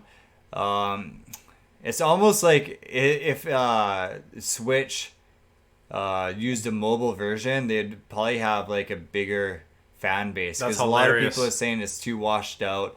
You can't see too far in the distance. So if you're like playing against Xbox and PlayStation and PC players, they have a way bigger advantage of seeing you because it doesn't render that far. Right. And then all the graphics are washed out, so it's like harder to see people. So it's like a huge disadvantage. So it'd almost be good if they just used the port. That's hilarious. But we'll see what happens with it. I was more excited when I thought maybe they were just putting it on like brand new phones, like the last like 3-4 year phones, and then like I had like a full game, but it's not the full game, so it will be different. You won't be able to play with people on PC, obviously, but I mean that's the same with the the mobile version of Call of Duty. Exactly. Warzone and all that stuff too. It's all different. Yeah, so. If you could play that on your PC, you'd be the best. You know what I mean? Everyone would be doing it. Yeah. So, not too much to talk about Apex though. I just been playing quite a bit of it. I like Valkyrie quite a bit. Not a lot of people use her. Yeah. But if you hold down the jump, she actually has she can fly for a certain amount of distance. Yeah. So you could use it to actually jump over something and then just hit the fly and keep coasting, and then the other person will jump over trying to get you and just fall, and then you can just fly over and kill the teammate or something. There's a lot of cool ways that you can use these jetpacks. It's super OP in the game. And then she also has a jetpack, so you don't really use too much. It's only if you need to blast to the other side of the map really quickly or something, which hardly ever happens. But her missiles are pretty OP compared to everybody else's missiles. So I think she's probably the best as far as because there's Horizon that can throw down her little gravity thing and just go up, but that's not nearly as good as jetpacks. You know what I mean? Oh, big time. And there's Fuse that can launch his grenade things, but they're not as powerful as her rockets. So, really? Wow. Yeah, so it's kind of weird. He can hold more grenades though. Like I don't know, like how many grenades do you want? I mean, I don't even. Yeah, I think he can hold 2 per slot instead of 1 per slot. Oh, okay. It's like who cares? Yeah, really. So yeah, she's pretty OP. I think more people should use her. I see it quite a bit though. Yeah. Well, you've tapped into her secret, all of her secret abilities, and have been exploiting them to your, to you know what I mean, to your benefit. That's for sure. I found this one. It's kind of like a trap with, Watson. Okay. Where basically, you keep connecting her fences like around doors, and you stay in one corner of the room. So you have like on each side of the door you have a fence, and then you have like more going on the other end. Okay. And then what you do is put all the poles on one side of the room in a corner, and you stand in front of it, and you just crouch down. And then when somebody comes into the room to kill you, you start shooting and you move, and then all of a sudden all the electrical fences appear, and they keep getting zapped one by one and have to go like super slow. That's hilarious. Their guns don't work properly, and you just keep mowing them down that way. It's kind of like a spider web. Crazy. So yeah, it's another way that I was able to use. I saw it in an actual clip. Oh, I gotcha. How I figured it out. But yeah, it's another way to use their That's abilities. hilarious. Yeah. You've always liked Watson. Yeah, Watson's pretty dope, especially because she can heal her own shield. Mm-hmm. She's a smaller character. She has that satellite thing that destroys like all incoming grenades and stuff like that. So then you can really fence yourself up in something, and then you have that to prevent. Yeah, no one's gonna get a grenade in behind your fences. Mm-hmm. So it's like really good defense character. And then just like being able to repair your own shields is pretty dope. It is pretty slow though. But like it's still better than exactly that it does it is better than nothing. I think like Horizon probably has the worst ultimate. She has like this gravitational pull thing that she just throws towards her enemies, and it kind of sucks them in a little bit. But like hardly ever comes in handy. Yeah, exactly. You know, I mean, it'd be so situational. Yeah. You know, because like against what do you get? Oh no, you're just moving me a little bit. Yeah, exactly. So New World. Yeah, New World. So yeah, I was looking because like my computer could barely run this game that's coming out in August, and they're not putting it out on console because they want to be able to push the boundaries on the graphical abilities of this game. But basically, yeah. So I was looking online. Graphics cards are crazy amount of money, but basically it's like a MMORPG type deal. You got a huge map.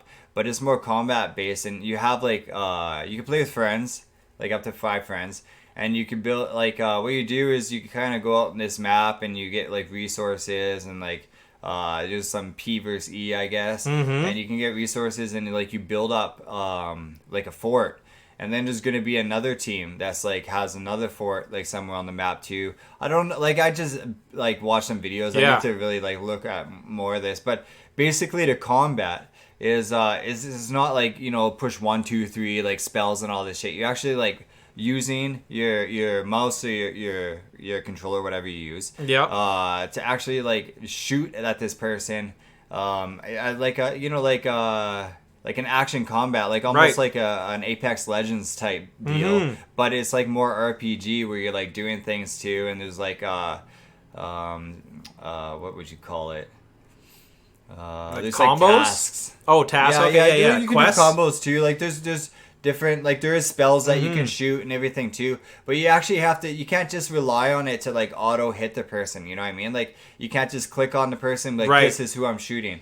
Yeah. Like in most of the MMORPGs that you see, you know, like World of Warcraft and Elder Scroll Online like that. Yeah, exactly. Like you actually have to do some work in this, and that's what I like it. Like you may not have as many abilities, but you have to focus more on just aim and like strategical abilities and stuff like that.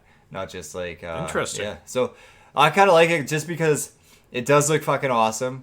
Apparently, like there's like all these things you can do. You can even summon these huge creatures after you get like a certain amount of things from like the environment, and you can summon these huge creatures to like attack your enemy's base. And it's just like they all have to like fight this thing off, and it's like it's pretty cool. Like all the videos I've seen, I'm not quite sure what the whole scheme of the game is. That's why I can't really explain it too well. But like, just I want to look at it into it more. But like, yeah, it's pretty cheap. I think it's like $40 or something on Steam, and it's and there's no like monthly based subscription. It's made by Amazon Games. It's Amazon, one of their first games crazy putting out. I think I'm not quite sure about that, but yeah, it's just like one of their new AAA games. And there's going to be updates. You might have to buy like update packs in the future instead of subscriptions, but those dudes with guns too. Yeah, you like that's the thing. Like you can actually like combat, like you're shooting everything. Oh, look at this picture. That's badass. There's a dude attacking someone's base, and they open the doors, and everyone's fighting them. That's it's very crazy. Old school too. Like I said, like a lot of like old school like cowboy uniforms and like armor, like old school armor and stuff like that. Yeah, man, it looks really cool. Yeah, it looks really cool. So I'm definitely gonna get it. I want to see. It's in the alpha right now. Yeah. So I want to see how it is. I'm gonna watch some more videos on YouTube, but it looks super dope. Like I thought it was like a normal, like Warhammer or like World of Warcraft type MMO where you're just like clicking the button, you click on him, you click on the whatever, and then you're just like killing pigs. They click on the pig, push the button. But no, like even the combat with the environment looks better. Like you actually have to like. Run around, dodge, shoot, like all that shit. It looks dope. It does. And that's the thing. Like they did it at the expense of not being able to be putting it on a console. Yeah. Because it's gonna be too much for it to render. Of course. It is only available on Steam. Pre-order for $39.99. Gonna be coming out this summer. August 31st is the date right now. There is a deluxe edition too for $49, I think, but. Yeah, $39 it looks like a fucking awesome game. Looks like they put a lot into it.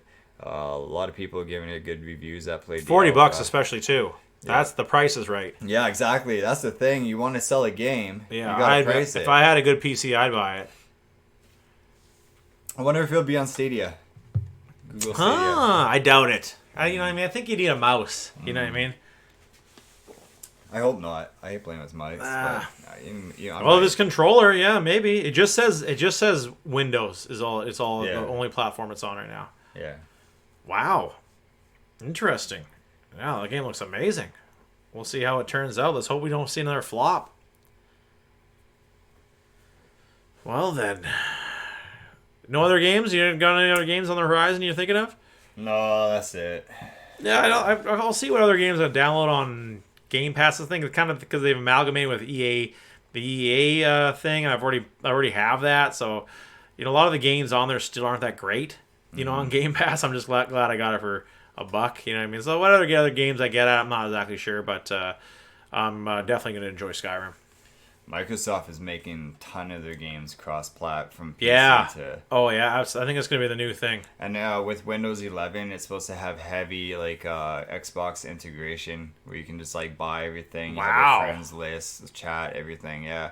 So when the new Windows 11 is coming out, I think I don't know, I can't remember, but... Yeah, it's going to have heavy integration, so it's going to be kind of cool that way, too. Yeah. I would suggest building a computer rather than. I know. I'm thinking of it. You can build a decent computer for $1,500. Wow. I don't know how much the new Xbox PlayStation 4 is. Yeah, it's normal price. I think is probably $800 with tax. You know what I mean?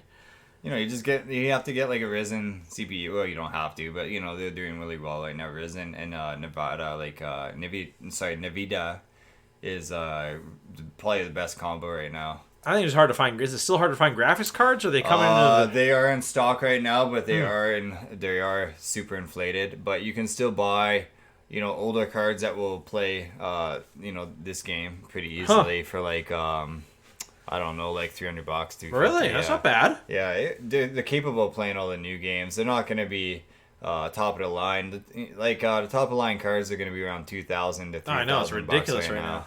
I was looking at this Radeon Toxic card. It's kind of it's the new 6900 XT whatever line, and it's it's liquid cooled, and it's says Toxic on the thing with LEDs and stuff. Mm-hmm. It looks pretty cool, but it's $3,000. Holy moly! Yeah, so I don't know, but you can buy a lower end, brand new card for like 1,500, but that's still a lot of money. Yeah, big time. But like you don't need it for anything. That'd be interesting getting a new computer. That'd be like more of like an upgrade down the line, you know, like yeah. in 3 years, 4 years when they're like cheaper, like they're down in the $300 line. You just fucking throw it in there, and all of a sudden you're like your computer's better than the new consoles, anyways. I think it's going to be what we're seeing a lot of people doing right now, and I think that'll only continue because you just can't get the Xboxes. Yeah, they just aren't there, so people have no other choice. And you could buy pre-made computers on Newegg too. And, Newegg, huh? Newegg they're not that bad. Like even if you can't find the graphics cards, if you go to like Newegg, they have pre-builts all the time, and they have like the new graphics cards in there if you actually want to. And they ship from Ontario? I'm not sure. I have bought from them before. Like pretty much all my builds have come from Newegg. But like they have this, you know, a gaming PC, $1,200. Has a GTX 1660 Super. That's more than capable of playing any of the new games too. That's not a bad price at all. Yeah. So then they have like good deals on all these gaming like pre-built computers. So I think like if you don't want to build, like look at reviews on Newegg for like pre-builts. Could you add stuff to that one easily? Yeah, like if you wanted to upgrade the RAM, you could totally throw out a new RAM. If you got one with like a lower end graphics card, like I said, if you wanted to just pop it right out, put a new one in later on, I could even do that for you. Interesting. Yeah, but I usually build my own, but it's for people who don't want to build their own. Interesting. Don't want to take that risk, because if you do fuck up, you might fuck up. Of course, everything exactly. But I've never fucked up. Something to think about. So yeah, it's definitely super. Especially the graphics cards, because all they do is they have a little slot. Yeah, exactly. And there's a little clip on it, and they pop right out. You just unplug the electrical or whatever. Pop it right out, pop a brand new one in, put it the electrical back in it. It's fine, yeah.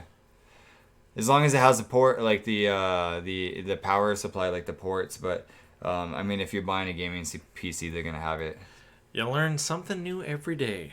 Yeah. Interesting. I think I may have to go that route because I'm kind of outgrowing the Xbox One. You know what I mean? It's only a matter of time before they're gonna pull the plug on that bitch. I already know a couple people I'm gonna play New World with, and you can play up to 5 people. There you go. So, yeah. There you go. It's gonna be sick. Sweet. I think it's like one of those games that might actually take me a little bit away from Apex. Oh, I bet. Well, it's just as good as it sounds. Absolutely. Alrighty then. Let's talk some UFC 264. Poirier versus McGregor 3. Great card. I thought it was really, there was a lot of a lot of crazy finishes before this, a lot of tough decisions before this one.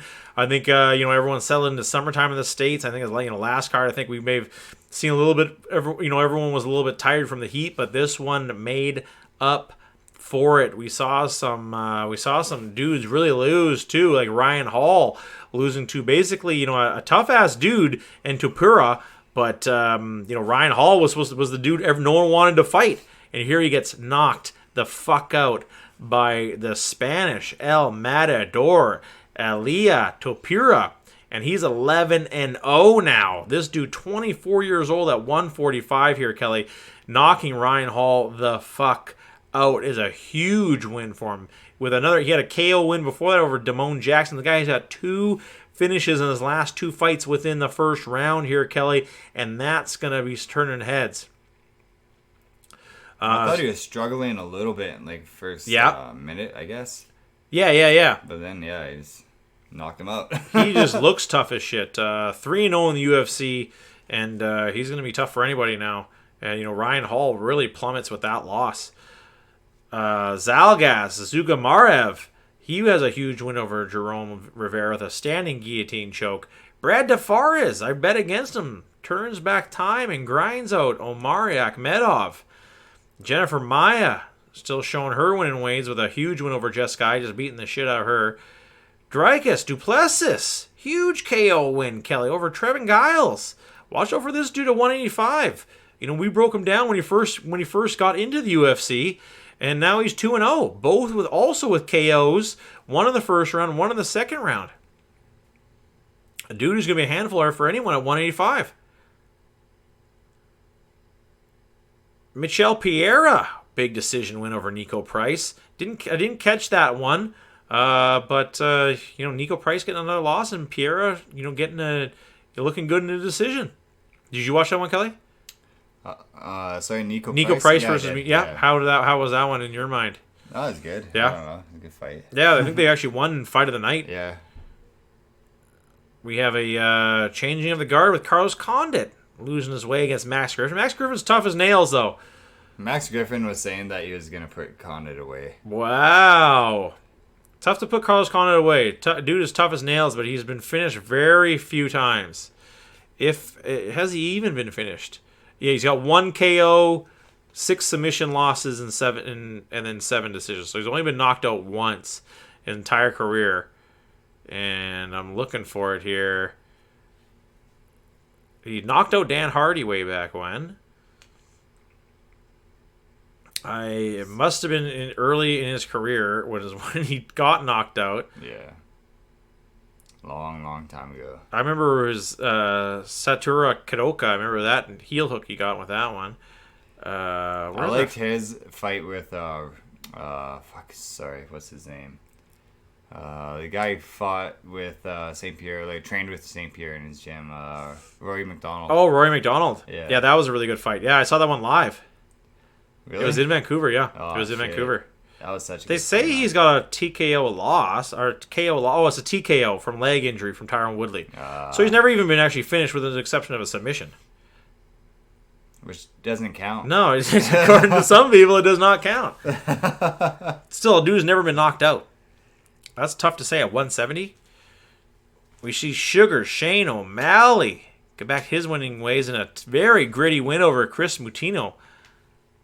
Getting the knockout, just the TKO, just in the dying minutes of the third round. Some say his torso was all heart. You are terrible. Battle of the YouTubers, really. Irene Aldana comes in overweight and puts it on Yana Kunitskaya. I think Yana Kunitskaya is getting her walking papers after this one. Huge loss. She does have 2 wins, but she just really can't get. It's her second TKO loss over. Every time she loses, she lost to Cyborg by TKO. She lost to Aspen Ladd by TKO, and she lost to Irene Aldana recently by TKO. I just don't. They're over wins or decisions too. So it's just one of those things where it's going to be tough to keep your job in the UFC. She is obviously very attractive and still young. She's only 31, but I know Aldana came in quite heavy overweight. I think it was 4 pounds overweight, which is a pretty big deal. But to get ground out like that, she just didn't look that great. She was trying for the takedown for some weird reason, and Aldana was like, "Okay, sure, try to take me down, and I'll just take you down." The last 4 fights the last 5 fights I had picked all the winner. And then we see Tia Tuivasa with a crazy KO over Greg Hardy. Greg, he may be looking for a new job too, man. What a knockout! We were all cheering last night. Oh, I bet, absolutely. Greg Hardy's a piece of shit, and he was talking all that trash too. He was trying to pull some Conor McGregor moves. It's like, dude, you basically went to jail for beating up your girlfriend. You can't really smack talk. Yeah. You know what I mean? Like, it's like you were proving that you were a woman beater. Yeah. Now you know how she felt. Keep your mouth. Oh, yo. But it's like, keep your mouth shut, man. You really got to be humble that even the sport even allowed you to join. Yeah. And now you got, a bad TKO loss to Marcin Tybura, and then to just get, that punch, that schmucked him right in the fucking in the forehead. He was asleep standing up before. He totally was. He fell over like a fucking ironing board, man. Bum, bum, bum, bum, bum, bum. He fell over. He when he hit the ground, he was totally out of it. When he got up, he didn't know where the fuck he was. Yeah. He got schmucked. Tuivasa, drinking right out of a shoe right there. After the victory, huge win for him because I think that's Tuivasa's 3rd win in a row. Yeah, that's his 3rd win in a row. A dude who went from 3 losses in a row, Kelly, to 3 wins in a row against Stefan Struve, Harry Hunsucker, and Greg Hardy now with a big one, all by TKO or KO in the first round. This dude's barely made it out of the first round. His last 2 fights have been under 2 minutes. So a dude he's getting paid by the second is Bam Bam Tuivasa, and he's gonna start garnering some top 10 heavyweights. Does he want to step into those waters? I don't know if he does, but he's having a good time doing it. What he's doing right now, and drinking shoey after shoey after shoey. And hats off to you, because he's a megastar in Australia, as they are very nationalistic people. And who doesn't like seeing this? And he just beat up the dude everyone hates. Yeah. So we all love you even more. You see him, that guy put the Tabasco or the hot sauce in his shoe with the beer. Oh my God. Like, spat it out. He's like, what the fuck is this? I didn't see that.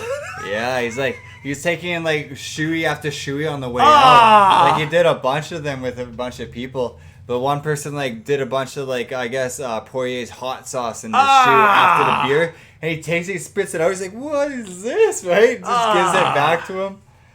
Nasty. Yeah. The flaming shoey. Nasty.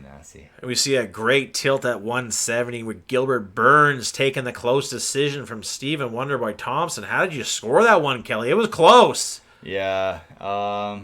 Yeah, it was just super close. I thought Gilbert would take it. Me too. I thought he had the first and the second. Was it shots back of the head? I think there was definitely some hammer fist to the back of the head. Yeah. Did it affect the round that he was already winning? No. It was still a legal blow. I definitely did count at least 2 illegal blows in there that were straight to the spine. Is the heat of the moment.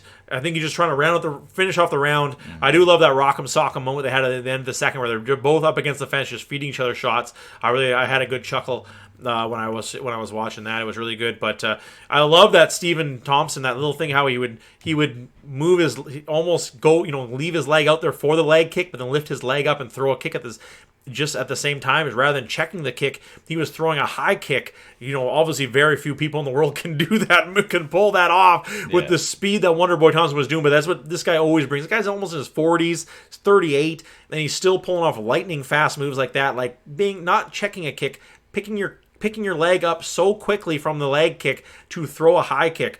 I thought he had Gilbert Burns in trouble maybe a few times there too, but Gilbert Burns' his hands were landing, and his hands were just too heavy for Wonderboy. I think, and then obviously the takedowns. I think obviously it was the takedowns. He was landing the shots, and he was doing a really good job with it, with mixing it up. He would either throw a leg kick and a takedown, or a punch and a takedown, or leg kick, punch, takedown. And he was really mixing up. I think Gilbert Burns was keeping, the fight IQ of Wonderboy Thompson. He was keeping him on his toes, and that's hard to say. That's really hard to do for anybody. And Gilbert Burns went in there and had a good game plan. Did he really do much on the ground? Nothing really at all. But he still got the takedowns. And I think at the end of the day, the punches were pretty close. I think obviously you had to give the edge to Stephen Wonderboy Thompson when it came to strikes landed, but Gilbert Burns just had the extra takedowns and landed a few good shots out. I think one put him on his butt.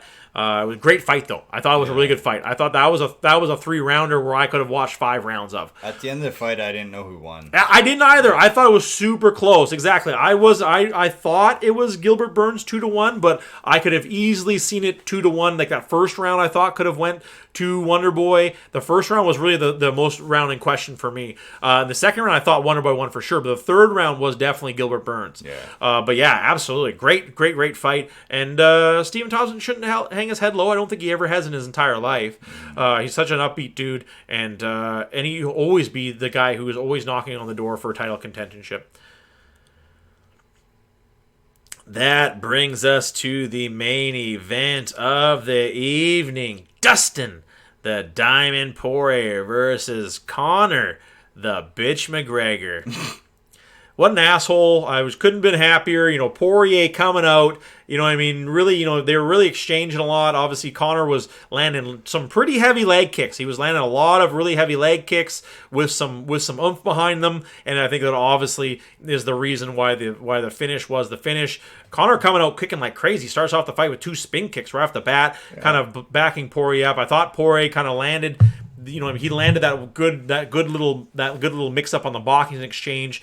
Conor fires back with a 1-2, as we've seen him all the time over the top with that 1-2, and it kind of because a lot of dudes want to duck their head, so he does have that one on it, and it did tag up Poirier, but Poirier fired back with that 4-hit combo, and then Conor McGregor just talking shit about all these submissions. The submission losses don't count.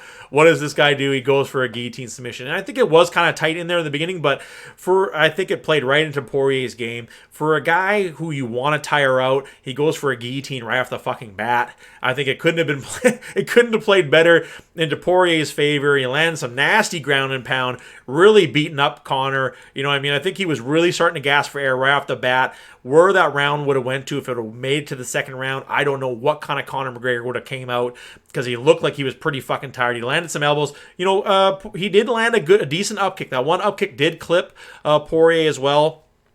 I think Poirier is so durable. He can get hit, but he always, he finds a way to straighten up. To straighten up his spine, where most dudes are getting on baby legs, Poirier kind of finds a way to. He's got the strongest spine, I think, in the UFC. To the shit and abuse he was taking from Conor the whole time, especially the presser, with all the shit about his wife and crap. I know Conor wants to get in people's heads, but I think there's certain lines you don't cross. Mm.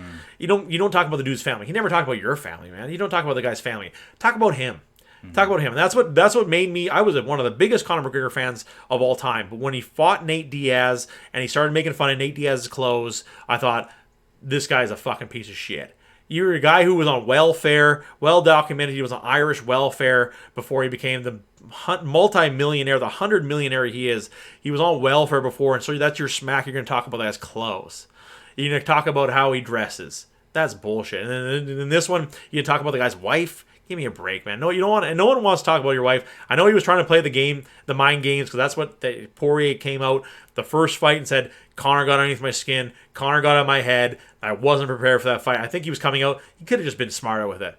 And the fanboys, that's what kind of disgusted me as much too. Is the fanboys were out in full force, like Conor McGregor. I could just see him out there in the crowd, $100 bills, saying, "Laugh at all my jokes, lads." Laugh it up, all my jokes, and when I start a chant, I need you all to start chanting with me. You know what I mean? So I couldn't have seen a more karma-induced moment than for him to get up from getting all that ground and pound. Basically, Poirier standing it up because he was saying Conor was digging his fingers into his glove. Mm-hmm. So Poirier wants no more of this finger glove bullshit. He stands up. And they go for that. I thought Conor got clipped, but they both go for that left straight, and they both duck it. And Conor takes a step back, and there is no leg there. There's no foot there to step on. Stepping directly on the bone, falling over. Didn't give up, mind you. Then took a few heavy shots from Poirier to obviously hold his ankle once the bell has rung, and Herb Dean to come on and quickly wave it off. I won my beer of the night. I won. Everyone had counted Dustin Poirier out for this one. They're all believing the hype of the stupid press conference, and we see good triumph over evil in Dustin Diamond Poirier, sending that Loch Ness monster back to his shit town of a fucking hole of a pond, where it's the only reason why he became a 100 millionaire is because the whole fucking country sucks. Oh wow! Take that, Ireland. Blarney stolen my balls. I love you, Ireland. Okay, say it. Huge win, and the people booing. I love that was Dustin Poirier. Everyone booing. You can kiss my whole asshole. His exact words, and I quote: "Kiss my whole asshole." Not a little bit. Not 1/4 of that asshole. The whole damn thing, and not my ass. Kiss the asshole. The whole. You're gonna boo this dude in Las Vegas, his own country, against some fucking potato eating piece of shit. Wow. You're gonna boo this guy. I felt so sorry for Dustin Poirier, and I just couldn't. I'm just glad he won. Do they have what do you even call it? The quad trilogy? What do you the quadrilogy? What do you even call this? The four-peat? What do you call this one, Kelly? And do they have it? Yeah, because Conor McGregor gets whatever he wants. Yep. Dustin Poirier is probably going to agree to the same amount of money he made this time. $1 million for a fight? That's huge for UFC. Yeah, and it made money. It made pay-per-views, so they're going to do it again. That's all it comes down to. It's sports entertainment. It's not the best fighting the best right now. So, it used to be, but it isn't anymore. No. So it's going to happen just because it'll make money. Yep, absolutely. Why wouldn't Dustin Poirier? Yeah, Dustin Poirier. I beat you twice now. Yeah. There's no way you're coming off that leg injury 100%.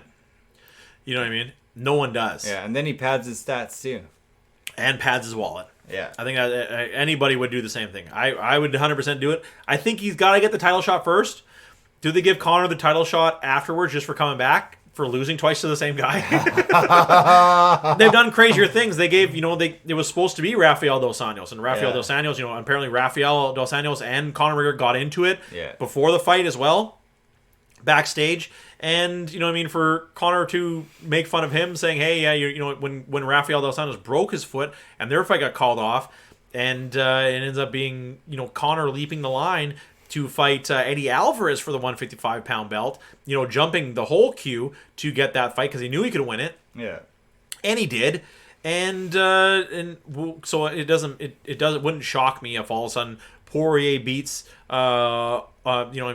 beats Stu Bronx and gets the title shot. Charles Oliveira is going to be very, very tough for Poirier too. Yeah. I think he's young. He's very tough. It's two dudes cut from the same cloth, basically. They were raised in the UFC. And this was Poirier's 20th UFC fight. 20 fights in the UFC, Kelly. Yeah. Well, they gave Chael Sonnen John Jones Bones after losing to Anderson Silva. Yep, that's true. So, from talk as well, yep. So it's not impossible. It's definitely not impossible, but either way, I think he gets the title shot first. I know even though Poirier even said openly, I'm going to make more money from fighting Conor than I would for the title, which is an absolute joke. And, Conor McGregor walks away with $5 million that fight. Poirier walks away with $1 million. What else did Conor get? Who knows? What else did Poirier get? Who knows? But I think the title shot has to happen first. That's the fight I want to see. I think Poirier versus Stu Bronx is a crazy-ass fight right now. Yeah. I think it'd be great to have it as come October or November, something like that. I think that makes total sense for both dudes. Maybe a little bit earlier. Maybe September, just because Poirier, he fought for 5 minutes. Yeah. Great show. Glad to be back for all you folks out there. Special shout out to the Spotify peeps. Thank you all for tuning in. Check out Kelly's new fucking beats. Kelly's got some new beats coming down as well. Everyone loved the beats he made, the beat he made up before. We have more and more beats for the show. Kelly is a fucking mix master Kells over here. What? Check us out on Twitter @AndNewPodcast. Podcast, the Steven and Kelly and New Podcast, getting it done for you week after week, restoking the fire, and like a fire, like a anvil and a fucking blade to the flame, we are striking hot at the And New Podcast. Well then, Kelly, without further ado, let's wrap it up here, my man. For producer extraordinaire Kelly, my name is Steven, and you've been listening to the And New Podcast.